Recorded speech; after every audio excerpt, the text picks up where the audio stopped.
Hello everyone, कैसे हैं आप सब लोग। उम्मीद करते हैं कि आप सभी लोग अच्छे होंगे और इस चैनल से मैक्सिमम बेनिफिट ले रहे होंगे, बेसिक इलेक्ट्रिकल इंजीनियरिंग को पढ़ रहे होंगे। और जितने भी वीडियोस लेक्चर्स हमने अभी तक बना लिए हैं, जितने भी आपके पास आ चुके हैं, वो सभी आपने पढ़ के सारी चीज़ें अभी तक सीख ली होंगी। ठीक है, आज वीडियो नंबर 25 है मॉड्यूल 1 का, डीसी सर्किट्स का, और जो टॉपिक है वो है नॉर्टन्स थ्योरम, जो हम आज पढ़ने जा रहे हैं, नॉर्टन्स थ्योरम। ठीक है, नॉर्टन्स थ्योरम भी एक मेथड है किसी भी सर्किट को सॉल्व करने के लिए। जैसे हमने लास्ट के कुछ लेक्चर्स में जो दो थ्योरम्स पढ़ी हैं, एक सुपरपोजिशन थ्योरम और एक थेवेनिन्स थ्योरम, बिल्कुल उसी तरह से ये भी एक थ्योरम है, नॉर्टन्स थ्योरम। तो सबसे पहले देख लेते हैं कि ये नॉर्टन्स थ्योरम करती क्या है, क्या इसका स्टेटमेंट है, क्योंकि स्टेटमेंट के हिसाब से हमें चलना होता है यहाँ पर, कोई भी स्टेटमेंट जो हमें दिया गया है। तो नॉर्टन्स थ्योरम क्या कहती है? नॉर्टन्स थ्योरम बेसिकली कह रही है कि a linear bilateral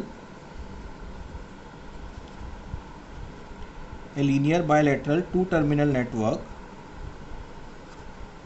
बहुत ही सिंपल सी भाषा में मैं यहाँ पर स्टेटमेंट लिख रहा हूँ। A linear bilateral two terminal network can B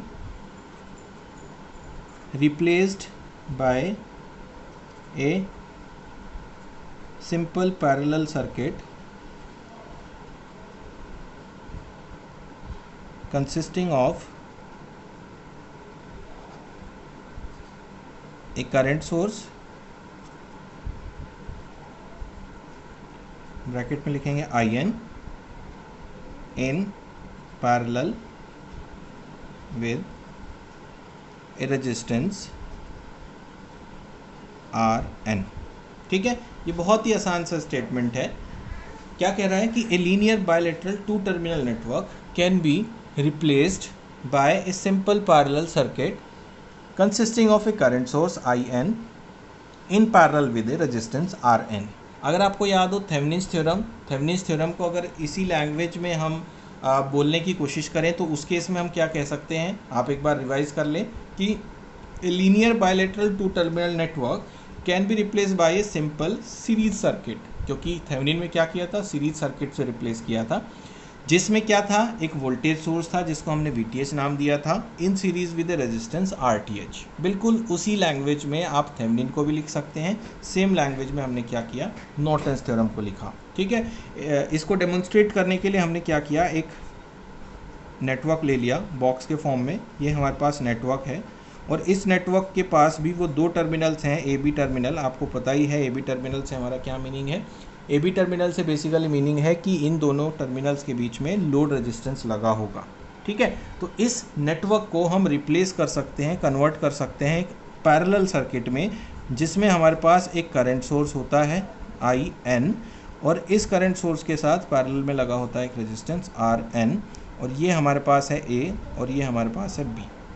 ये जो सर्किट बनाया हमने, इस सर्किट को हम कहते हैं नॉर्टन्स इक्विवेलेंट सर्किट। ये जो डॉटेड लाइन के अंदर मैं पैक कर रहा हूँ AB टर्मिनल को छोड़ते हुए, इसी को हम क्या कहते हैं, इसी को कहते हैं नॉर्टन्स इक्विवेलेंट सर्किट। बिल्कुल उसी तरह से जैसे थेवेनिन इक्विवेलेंट सर्किट था जिसमें वोल्टेज VTH और RTH दोनों को सीरीज़ में लगा के बनाया था और थेवेनिन इक्विवेलेंट सर्किट नाम दिया था, सेम उसी तरह से यहाँ पर हमारे पास क्या है, एक नॉर्टन्स इक्विवेलेंट सर्किट है जिसमें लगा है एक IN, जिसको हम नॉर्टन्स करंट कहते हैं, जिसका एक बाय डिफ़ॉल्ट जो डायरेक्शन है, एरो है, वो अपवर्ड डायरेक्शन में होगा, और RN जो कि आपका एक नॉर्टन्स इक्विवेलेंट रेजिस्टेंस आप इसको कह सकते हैं, RN को, RN पैरेलल में लगा होगा IN के, और AB टर्मिनल्स आपके पास होंगे यहाँ पर जो कि लोड टर्मिनल्स हैं, आप उनको भी कनेक्ट कर सकते हैं। Let us say you have RL here, so same way we can connect your RL here, जिसके थ्रू आपको क्या निकालने को कहा जाता है, करंट निकालने को कहा जाता है। ठीक है, ये आपको कहा जाता है IL का वैल्यू कैलकुलेट करने को।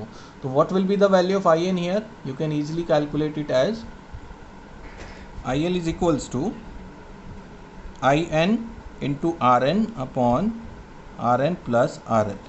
ये यहाँ पे नॉर्टन्स थ्योरम से निकालने के लिए आप कह सकते हैं ये हमेशा यूज़ होगा। अब ये आया कहाँ से, आप इसको रटेंगे नहीं, आप इसको याद नहीं करेंगे, क्योंकि जब हम किसी चीज़ को रटते हैं, उसको याद करने की कोशिश करते हैं, तो जब हमें उसकी ज़रूरत पड़ती है तो हम कुछ ना कुछ गलत कर देते हैं, कुछ ना कुछ भूल जाते हैं। इस चक्कर में हमारा सारा का सारा किया कराए पे पानी फिर जाता है और एट लास्ट हम फाइनली गलत कर जाते हैं। तो बिल्कुल उसी तरह से जैसे मैंने आपको थेवेनिन्स थ्योरम का आईएल निकालने का बताया था कि उस सर्किट में आप सिंपल केवीएल लगा के उस पर्टिकुलर फार्मूले को जो हम यूज़ कर रहे हैं ऑब्टेन कर सकते हैं, सेम इसी तरह से आप इस फार्मूले को भी ऑब्टेन कर सकते हैं। वो कैसे, अब आप देखिए आपके पास ये सर्किट है, मैं यहाँ पर इस सर्किट को वापस से रीड्रॉ कर रहा हूँ ताकि हम इसके ऊपर काम करते हुए दिखा सकते हैं कि कैसे ये आया है। ये आपके पास IN है ऊपर की डायरेक्शन में, ये आपके पास RN है और ये आपके पास है RL जिसमें से करंट फ्लो कर रहा है IL। ये सारी चीज़ें डिफ़ॉल्ट वैल्यूज़ हैं, डिफ़ॉल्ट डायरेक्शंस हैं जिनके हिसाब से आपको काम करना है। अब आप एक सिंपल सा चीज़ देखिए, वो ये है कि इस जंक्शन पे अगर आप KCL लगाएंगे तो KCL लगाते हुए आपके पास यहाँ पर इस ब्रांच में एक करंट आएगा। वो करंट क्या होगा, IN आपके पास इस जंक्शन पे इनकमिंग है, IL इस जंक्शन से आउटगोइंग है। तो मान लीजिए ये करंट भी आउटगोइंग है, तो this current can be written as IN minus IL। हम इसको लिख सकते हैं IN माइनस IL। आप देख लीजिए वेरीफाई करके, इन तीनों करंट्स को आप सब सम करेंगे इनकी पोलैरिटी के हिसाब से, डायरेक्शन के हिसाब से, तो ज़ीरो आना चाहिए। इनकमिंग है माइनस IN और दोनों आउटगोइंग हैं, इन सबको आप अगर ऐड करोगे तो IN से IN कैंसिल हो जाएगा, IL से IL कैंसिल हो जाएगा, आपको क्या मिलेगा, ज़ीरो मिलेगा। तो इट मीन्स हमने जो लगाया है KCL वो एकदम सही है। अब आपके पास ये करंट सोर्स था, इस करंट सोर्स को आपने कंसिडर कर लिया है एज़ यूजुअल, बिल्कुल एक मैश की तरह था। यहाँ पर एक करंट I1 था, यहाँ पर एक करंट I2 था। I1 का वैल्यू IN हो गया, इसमें जो करंट जाएगा वो हो जाएगा IN माइनस IL। अब बचता है, इसको छुपा लीजिए, ये एक मैश बचता है। सिंपल सा कॉन्सेप्ट है जो हमने पढ़ा था मैश एनालिसिस में, बिल्कुल वही कॉन्सेप्ट लगा रहे हैं। आपके पास ऊपर पॉजिटिव है, यहाँ नीचे नेगेटिव है, यहाँ भी ऊपर पॉजिटिव है, यहाँ नीचे नेगेटिव है, इसमें आप KVL लगा दीजिए। KVL लगाने के बाद आपको क्या इक्वेशन मिलेगी, आपको इक्वेशन मिलेगी यहाँ पर क्लॉकवाइज चलेंगे अगर तो यहाँ से शुरू करेंगे, नीचे आएंगे प्लस का IL RL, नीचे आएंगे माइनस का RN into IN minus IL is equals to 0। इसको सिंप्लीफाई कर लीजिए, सिंप्लीफाई करने के बाद आपको क्या मिलेगा, IL RL minus RN IN plus IL RN is equals to 0। इसको इधर ले जाइए, आपको IL यहाँ से कॉमन ले लेंगे, इन दोनों टर्म में से IL को कॉमन लिया, आपको मिला RN plus RL is equals to, minus वाले को इस तरफ ले आइए, RN इंटू IN और IL इज इक्वल्स टू, इसको नीचे ले आएंगे, आपको फाइनली यही सेम मिल जाएगा। तो बिल्कुल रटने की ज़रूरत नहीं है, रटा तो काम ख़राब हो गया। आप जब आप यूज़ करेंगे, जब आप उसको याद करने की कोशिश करेंगे, जब आपको उसकी ज़रूरत पड़ेगी, तब वो 100% कुछ ना कुछ गड़बड़ होने के चांसेस बने रहते हैं। तो इस तरह से आप इस फॉर्मूले को हमेशा डिराइव कर सकते हैं जब आपको ज़रूरत हो। आपको सिर्फ इस फॉर्मूले को, इस सर्किट को याद रखना है कि नॉर्टन्स इक्विवेलेंट सर्किट कैसा होता है। ठीक है, तो ये तो था स्टेटमेंट का डेमोन्स्ट्रेशन कि क्या हम करेंगे स्टेटमेंट के थ्रू और किस तरह से कन्वर्जन होता है यहाँ पर एक सर्किट से, दिए हुए सर्किट से दूसरे इक्विवेलेंट सर्किट में। अब इसके स्टेप्स क्या हैं, बेसिकली हम इसको कैसे प्रोसीड करते हैं, इसके भी बहुत सिंपल से स्टेप्स हैं। प्रोसीजर, इसका प्रोसीजर, ठीक है, कैसे हम प्रोसीजर लगाएंगे। हमारे पास यहाँ पर एक सर्किट दिया होगा, उस सर्किट में हमें कहा गया होगा कि find out the current in particular resistance, वो रेजिस्टेंस हमें पता होगा। तो सबसे पहला पॉइंट है फाइंड लोड रेजिस्टेंस। बिल्कुल सेम स्टेप है जिस तरह से हमने थेवेनिन में किया था। सबसे पहले हमें लोड रेजिस्टेंस को लोकेट करना है, पता करना है कि कहाँ पर लोड रेजिस्टेंस है। दूसरा स्टेप्स हमारा होगा, सेकेंड स्टेप होगा हमारा रिमूव RL, ठीक है, remove RL and short the open terminals. जहाँ से हमने RL को रिमूव किया, रिमूव होते ही वहाँ AB टर्मिनल ओपन हो जाते हैं, हमें पता ही है। अब जो भी वो AB टर्मिनल ओपन है उनको हमें क्या करना है, शॉर्ट करना है। ठीक है, आपको अगर याद हो, ये हम थेवेनिन में भी कर चुके हैं जब हम RL को रिमूव करते थे और AB को शॉर्ट करते थे ISC निकालने के लिए। ठीक है, वही काम हम यहाँ करने जा रहे हैं। हमने क्या किया, remove RL and short the open terminals. ठीक है, तीसरा स्टेप क्या होगा, calculate current IN flowing through shorted branch, जो टर्मिनल्स आपने शॉर्ट किए हैं ए बी, उनके थ्रू एक करंट जा रहा है, वो है आई एन। ये वही करंट है जो थेवेनिन में आई एस सी के नाम से हमने किया था। इट मीन्स आप कह सकते हैं I S C is also I N, I S C ही आई एन है, कोई अंतर नहीं है दोनों में, सिर्फ नाम का अंतर है। वहाँ थेवेनिन था तो हम आई एस सी के नाम से कर रहे थे, यहाँ नॉर्टन है तो उसी को हमने आई एन का नाम दे दिया। एग्जैक्टली सेम है, there is no difference between both the currents, right. तो यू नो वेरी वेल कि how to calculate this I N. Step number 4, I N हमारा आ गया, प्रोसीजर पता चल गया। Step number 4, deactivate all the independent sources and calculate the equivalent resistance looking from open terminals A and B।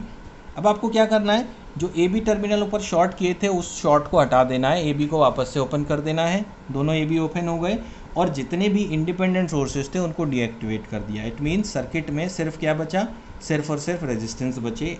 मतलब क्या हुआ, आप रेजिस्टेंस निकालने जा रहे हैं, जो प्रोसीजर आपने आरटीएच निकालने के लिए किया था वही प्रोसीजर आप यहाँ पर आरएन निकालेंगे।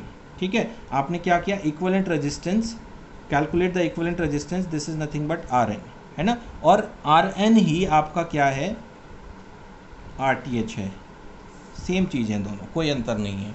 वहाँ थेवेनिन था तो हमने उसका नाम आर टी एच दिया था, यहाँ नॉर्टन है तो उसका नाम है R N, right. Procedure is exactly same, वहाँ पर भी हमने सेम किया था, ए बी टर्मिनल के से हमने एक आरटीएच निकाला था और सारे सोर्सेज को डीएक्टिवेट किया था। वोल्टेज सोर्स को शॉर्ट सर्किट, करंट सोर्स को ओपन सर्किट करते हुए हमने एक इक्विवेलेंट रेजिस्टेंस निकाला था जिससे हम आर एन को कैलकुलेट कर सकें। And once we know I N and R N, fifth step है draw Norton's equivalent circuit.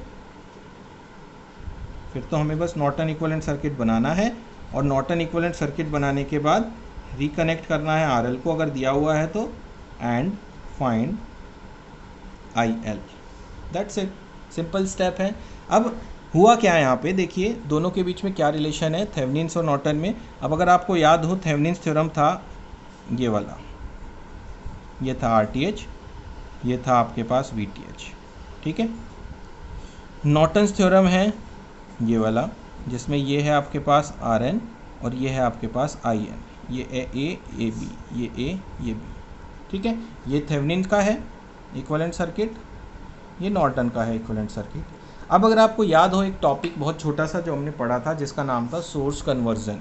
Source conversion में क्या पढ़ा था हमने पढ़ा था कि अगर कोई वोल्टेज सोर्स के साथ सीरीज़ में कोई रेजिस्टेंस लगा हुआ है तो उसको हम कन्वर्ट कर सकते हैं एक करंट सोर्स में जिसके पैरेलल में एक रेजिस्टेंस लग जाएगा। कंडीशन देखिए यही थी क्या, बिल्कुल एग्जैक्टली, कि किसी वोल्टेज सोर्स के साथ सीरीज में अगर एक रेजिस्टेंस लगाया जाता है तो वो कन्वर्ट होके बन जाता है एक करंट सोर्स में जिसके साथ पैरेलल में लग जाता है एक रेजिस्टेंस। वो रेजिस्टेंस का वैल्यू इस रेजिस्टेंस के बराबर होता है, यानी कि ये हमें यहाँ से क्लियर हो गया कि आरटीएच ही हमारा क्या है, आरएन है। दूसरी चीज़ ये क्लियर हो गई कि जो आईएन है वो हम निकाल सकते हैं किसकी हेल्प से, वीटीएच और आरटीएच की हेल्प से, लाइक वीटीएच अपॉन आरटीएच, ठीक है। इसका मतलब ये हुआ कि यहाँ पर भी हम अपना ऑल्टरनेट मेथड लगा सकते हैं। आईएन निकालने के बाद अगर आपको आरएन कैलकुलेट करने में डिफ़िकल्टी आ रही है तो you just calculate this VTH. यहाँ पर भी आपके पास तीन चीज़ें हैं, एक है आईएन, दूसरा है आरएन, तीसरा है वीटीएच। हम यहाँ वीटीएच को वीटीएच ना लिख के वीओसी लिखेंगे क्योंकि वीटीएच थेवेनिन से रिलेटेड था, वीओसी हम नॉर्टन में कर रहे हैं तो यहाँ टीएच नहीं लिखेंगे, टीएच वर्ड यूज़ नहीं करेंगे, हम यहाँ पर वीओसी नाम देंगे, ओपन सर्किट वोल्टेज, ठीक है। ये वीटीएच ही है अल्टीमेटली। आपको क्या करना है, इन तीनों में से कोई दो क्वांटिटी पता करनी है, जिसमें से एक तो आईएन है, मस्ट है, निकाल लेंगे आराम से। इसकी प्रैक्टिस हम ऑलरेडी कर चुके हैं थेवेनिन में और हमें पता है कि आईएन बहुत आसानी से निकल आता है। तो आई होप कि आईएन सबको लोग कर पाएंगे। अब दूसरी चीज़ बचती है आर एन की, वहाँ हमें सीरीज़ पैरेलल में अगर डिफ़िकल्टी है तो हम जाएंगे VOC कैलकुलेट करने में। यहाँ पर भी 3 में से कोई 2 क्वांटिटी आपको निकालनी है, तीसरी आपको अपने आप मिल जाएगी। तो प्रोसीजर बिल्कुल वैसा ही रहेगा जैसा हमने किया था। अगर आप IN और VOC निकाल लेते हैं तो RN आपका हो जाएगा VOC upon IN। Ohm's law से RN equals to VOC upon IN से आप इजीली यहाँ पे कैलकुलेट कर सकते हैं। ठीक है, तो ये है आपका complete procedure for Norton's theorem. ठीक है, तो अब इससे हम एक छोटा सा क्वेश्चन करके देख लेते हैं, बहुत ही छोटा सा, ताकि हम इसकी भी प्रैक्टिस हमारे पास हो जाए। एक क्वेश्चन ले लेते हैं। ये हमारे पास एक वोल्टेज सोर्स लगा है, ये है रेजिस्टेंस, यहाँ पे भी एक रेजिस्टेंस लगा है, ये है करंट सोर्स एंड ये है एक रेजिस्टेंस 2 ओम का, ये है 10 एम्पियर, ये है 3 ओम, 5 ओम, 10 वोल्ट्स। हमसे कहा है कि find out the current in 3 ओम, हमसे कहा है कि 3 ओम में करंट निकालिए बाय यूजिंग नॉर्टन्स थ्योरम। तो हमें पता चल गया RL है हमारा 3 ओम। ठीक है, ये हमें क्लियर हो गया। अब हमें स्टेप बाय स्टेप चलना है। पहला स्टेप था हमारा RL को आइडेंटिफाई करना, तो RL हमारा आइडेंटिफाई हो गया। दूसरा स्टेप हमारे पास है RL को रिमूव करेंगे। ठीक है, तो हम फाइंड आउट करेंगे IN को। IN निकालना है, IN निकालने के लिए RL को रिमूव करना है और शॉर्ट करना है। ठीक है, प्रोसीजर के हिसाब से चल रहे हैं। ये हो गया हमारा RL रिमूव। ठीक है, पहले हमने रिमूव किया, बाकी सर्किट को एज इट इज़ कनेक्ट कर देंगे। 2 ओम, 10 एम्पियर, 5 ओम, 10 वोल्ट। अब जहाँ से हमने RL को रिमूव किया है वहीं पर हम क्या करेंगे, शॉर्ट। ये हो गया शॉर्ट। ये था हमारा A, ये था B, और इसके थ्रू जो भी करंट जाएगा वही हमारा क्या है, IN है, नॉट ISC। ठीक है, IN है, क्योंकि नॉर्टन कर रहे हैं तो we'll call it IN here. ठीक है, now we can easily find out this IN by using mesh और नोडल, जो हम लगाना चाहें लगा सकते हैं। ठीक है, तो अगर आप इसमें मैश लगाते हैं तो मैश में आपको 3 मैश दिखाई दे रहे हैं, 1 2 3, 3 मैशेज़ हैं। आप एक I1 करंट यहाँ फ्लो करेंगे, एक यहाँ करेंगे, एक यहाँ करेंगे। यहाँ से आपको एक इक्वेशन मिल जाएगी, एक इक्वेशन यहाँ से मिलेगी और एक इक्वेशन आपको मिलेगी सुपर मैश से। तो टोटल 3 इक्वेशन हमें बनानी पड़ेंगी, तो थोड़ा सा लेंदी है। हम नोडल एनालिसिस ट्राई कर लेते हैं। यहाँ पर नोडल एनालिसिस में क्या हमें दिखाई दे रहा है, एक जंक्शन तो ऊपर है और दूसरा जंक्शन नीचे है। सिंपल 2 ही जंक्शन है। अगर नीचे वाले को ग्राउंड कर देंगे, ये है हमारे पास A junction, let's call it VA here. ठीक है, अब आप देखेंगे कि ये जो वायर है, इस वायर ने ऊपर वाले जंक्शन को, नीचे वाले जंक्शन को, दोनों को क्या किया है, जोड़ दिया है। ठीक है, अब दोनों को जोड़ दिया है, इसका मतलब क्या है, इसका मतलब ये है कि जो पोटेंशियल यहाँ था वही पोटेंशियल यहाँ होगा। अगर यहाँ 0 है तो नेचुरली VA भी क्या हो गया, 0। तो ये तो सीधे सीधे हमारा 0 हो गया। अब चूंकि ये 0 हो गया, ये भी 0 हो गया, तो but this is not going to help us to find out this IN, क्योंकि करंट निकालने के लिए तो V/R होता है। आपके पास V तो है बट इस ब्रांच में R नहीं है। इसके लिए आप क्या करेंगे, इसके लिए आप ये करेंगे कि आप बाकी सारी ब्रांचेस का करंट निकालेंगे। मान लीजिए ये है आपका I1, ये है आपका I2 और ये है आपका I3। ठीक है, सारे करंट्स हैं। अब सारे करंट्स की वैल्यू लिखते हैं। हमें पता है I3 का वैल्यू दे रखा है 10, I3 इज़ 10 एम्पियर। I2 को कैसे निकालेंगे, I2 को निकालने के लिए आपके पास नोडल का जो कॉन्सेप्ट है वो है, हायर पोटेंशियल पर VA है, लोअर पोटेंशियल पर VB है, ये आपका VB है। ठीक है, तो I2 will be equals to VA minus of VB divided by 2। VA भी आपका 0 है, VB भी आपका 0 है, ये आपका 0 है, तो I2 भी आपका क्या होगा, 0 एम्पियर होगा। अब I1 पे आ जाते हैं। I1 को देखते हैं, करंट आउटगोइंग जा रहा है, ये हो गया VA, ये ऊपर प्लस है नीचे माइनस है, तो minus of 10 minus of VB divided by resistance है 5। VA VB दोनों ही 0 हैं, तो -10/5 that is equals to -2 ampere. ये आ गए तीनों के तीनों करंट। अब तीनों करंट आने के बाद लगा देते हैं KCL at this junction. A junction पर KCL लगाते हैं, तो by KCL at A junction पर KCL लगाते हैं। चारों के चारों करंट आउटगोइंग है, तो प्लस का I1 प्लस का I2 प्लस का I3 प्लस का IN इज इक्वल्स टू 0, और we can say IN is equals to minus of I1 minus of I2 minus of I3। सबकी वैल्यू पुट कर देते हैं। I1 है आपका -2, तो ये हो गया 2, I2 है 0 माइनस का 0, I3 है 10 माइनस का 10 is equals to minus of 8 ampere आपका IN आ गया। ठीक है। तो नोडल से हमें थोड़ा इजी पड़ा, इजी था इसलिए हमने उसको नोडल को अडॉप्ट किया। बट अगर आपको ये डिफ़िकल्ट समझ आ रहा है, नहीं आपको समझ में आ रहा है कि कैसे किया है, क्या हो रहा है, तो you just go with the conventional method जो कि है आपकी मैश एनालिसिस। सिंपल मैश के थ्रू चलिए और सॉल्व कर लीजिए, कोई दिक्कत नहीं है। आपको आंसर मिलेगा -8 ampere in this direction only. जो वैल्यू आएगी वो डाउनवर्ड डायरेक्शन में ही आएगी और -8 एम्पियर ही आएगी। नाउ हम सेकेंड स्टेप ले रहे हैं, कैलकुलेट करेंगे आर को। ठीक है, आर को निकालने के लिए हमें पता है आर को रिमूव करना होता है और जितने भी वोल्टेज करंट सोर्स हैं उनको डीएक्टिवेट करते हैं। 10 वोल्ट डीएक्टिवेट हो गया, यहाँ लगा 5 ओम, ये था आपका आर तो ये हो गया रिमूव। यहाँ पर करंट सोर्स था, ये भी रिमूव हो गया। यहाँ हम लिख देते हैं आर ताकि कन्फ्यूज़न ना हो। और ये था हमारे पास 2 ओम। तो सिर्फ 2 ही रेजिस्टेंस बचते हैं हमारे पास। ये तो ओपन हो गया, ख़त्म हो गया। 2 रेजिस्टेंस है, इधर है 5 ओम, इधर है 2 ओम। दोनों हमें क्लियरली दिखाई दे रहे हैं, पैरेलल में है क्योंकि दोनों ही इस पॉइंट से जुड़े हुए हैं, ऊपर भी और नीचे भी। तो R N is equals to 5 parallel with 2, that is 10/7 ohm. That's it, R N आ गया आपका। ठीक है, अगर आप डायरेक्टली आर एन नहीं निकाल पा रहे हैं तो आप यहाँ पर आप इस पॉइंट के क्रॉस आप वी निकाल लीजिए, बाकी सारे सोर्सेज को रखते हुए, जैसे हम थेवेनिन में करते हैं बिल्कुल उसी तरह से। इसके बाद हमारे पास जो लास्ट स्टेप है वो है नॉर्टन्स इक्विवेलेंट सर्किट बनाना, जिसमें आई एन बाई डिफ़ॉल्ट ऊपर की तरफ को रहेगा, यहाँ होगा आपके पास आर एन। तो आर एन की वैल्यू आपके पास मिली है 10/7, आई एन आपके पास है -8 एम्पियर। ठीक है, और यहाँ लगा दिया हमने अपना आर एल, जिससे हम आई एल को निकाल सकें, जिसकी वैल्यू है 3 ओम। ये है हमारा आई एल। और आई एल को निकालने के लिए हमारे पास है I N into R N upon R N plus R L, that is equals to I N is -8 into R N is 10/7 divided by 10/7 plus 3। ठीक है, इसको यहाँ हम सॉल्व कर लेंगे। सॉल्व करके जो भी आंसर आएगा यहाँ से हमारा फाइनल जो आंसर होगा आई एल का वो हमें यहाँ से मिल जाएगा। ठीक है, तो इस तरह से हम नॉर्टन्स थ्योरम को भी बहुत आसानी से कर सकते हैं। तो अब आपको ये चीज़ तो समझ में आई गई होगी कि हमने जितने भी क्वेश्चन थेवेनिन से किए हैं, अगर उन्हीं क्वेश्चन को आपको कह दिया जाए कि उनको नॉर्टन से भी करो, तो आपको कुछ अलग नहीं करना है, उतना ही काम करना है जितना आपने थेवेनिन में किया था।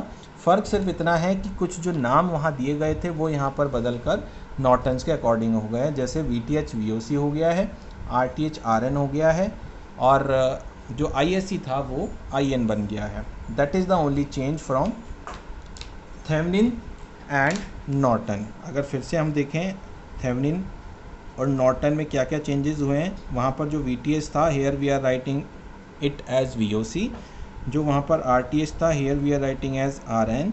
और जो वहाँ ISC था उसको हम यहाँ पर लिख रहे हैं RN। दैट्स इट, और कोई अंतर नहीं है दोनों में। क्वेश्चन थेवेनिन का हो या नॉर्टन का हो, हमें स्टेप्स वही फॉलो करने हैं, प्रोसीजर वही फॉलो करनी है। इन नामों का ध्यान रखना है। और एक जो सिंपल सा फॉर्मूला है VTH upon RTH plus RL और IN RN upon RN plus RL, इन दो फार्मूलोज़ को आपको समझना है, याद नहीं करना है, रटना नहीं है। समझना है कि ये दोनों फार्मूले कहाँ से आए हैं और कैसे हम इनको याद रख सकते हैं, और अगर भूल जाएं तो वापस से कैसे उनको डिराइव करके फाइंड आउट करें कि क्या फार्मूला हमें यहाँ लगाना था। तो इतना काम आपको बस यहाँ पर करना है। ठीक है, तो नॉर्टन्स थ्योरम हम इसी लेक्चर में सम अप कर रहे हैं, क्योंकि इसके लिए हमारे पास एक्स्ट्रा करने के लिए बहुत कुछ हमारे पास नहीं होगा कि हम बहुत ज़्यादा कुछ करेंगे, क्योंकि जितने क्वेश्चन थेवेनिन से किए थे वो अल्टीमेटली एक तरह से नॉर्टन से भी एप्लीकेबल हैं। तो उन्हीं क्वेश्चंस में अगर आपने ISC नहीं निकाला है तो वो उन्हीं क्वेश्चन को आप वापस से करके ISC निकालते हुए कर लीजिए, या एक ही बार क्वेश्चन को करिए, उसमें आप तीनों चीज़ें फाइंड आउट कर लीजिए, ताकि नॉर्टन और थेवेनिन दोनों का प्रैक्टिस होता रहे। That is a better way. जो आपको अनसॉल्व्ड 4 क्वेश्चंस मैंने थेवेनिन में दिए हैं लास्ट वीडियो में, उन चारों क्वेश्चन में आप ये तीनों क्वांटिटी निकालिए। नो मैटर कि आपको ये आती है या ये आती है या ये आती है या तीनों आती है, आप तीनों निकालिए, क्योंकि एट लास्ट आपको थेवेनिन या नॉर्टन दोनों को सॉल्व करना है, तो ये तीनों आपको आनी ही चाहिए। तो you just calculate all 3 quantities in all the 4 question जो लास्ट वीडियो में दिए हैं। थेवेनिन और नॉर्टन दोनों का एक साथ प्रैक्टिस हो जाएगा, अलग से करने की ज़रूरत आपको नहीं पड़ेगी। ठीक है। अगर आपको फिर भी किसी क्वेश्चन को करने में डिफ़िकल्टी आती है जो नॉर्टन थ्योरम का है या किसी और टॉपिक का है जो अभी तक पढ़ा दिए गए हैं, आप डिस्क्रिप्शन बॉक्स में जो लिंक दिया है उस लिंक के थ्रू, टेलीग्राम चैनल का वो लिंक है, उसके थ्रू आप मेरे को मैसेज करिए, ड्रॉप करिए, अपने डाउट्स पूछिए, मैं आपको रिप्लाई करूँगा, आपको एक्सप्लेन करूँगा, ताकि आप लोग बिना किसी डिफ़िकल्टी के अपने क्वेश्चंस को सॉल्व कर सकें। ठीक है। अगला जो वीडियो हम करेंगे वो एक इंटरेस्टिंग वीडियो होगा। उस वीडियो में हम एक क्वेश्चन ऐसा लेंगे जिसको हम सारी मेथड से सॉल्व करेंगे, जितनी मेथड हमने अभी तक पढ़ी है, ताकि ये चीज़ हमें बहुत ही क्लियर हो जाए कि किसी भी क्वेश्चन को किसी भी मेथड से सॉल्व क्यों ना करें, आंसर कभी भी अलग नहीं आता, सेम आंसर आएगा, चाहे वो मेथड सुपरपोजिशन हो, नॉर्टन हो, थेवेनिन्स हो, मैश हो, नोडल हो, कुछ भी हो। ठीक है। तो नेक्स्ट वीडियो हम बनाएंगे इसके ऊपर, जिसमें हम एक या दो question depending upon the time कि कितना समय लगेगा एक क्वेश्चन को करने में, उस हिसाब से हम उसको करेंगे और एक सेम क्वेश्चन को डिफरेंट मेथड से सॉल्व करते हुए आंसर्स को वेरीफाई करेंगे, प्रूव करेंगे कि all the methods are same to solve any question, there will be no change in the final answer, right. तो stay tune and keep learning. अच्छा लग रहा है वीडियो तो लाइक करिए और अपने किसी फ्रेंड के साथ इसको शेयर करिए ताकि सभी लोग मिलके लर्न कर सकें, सीख सकें। ठीक है। Thank you.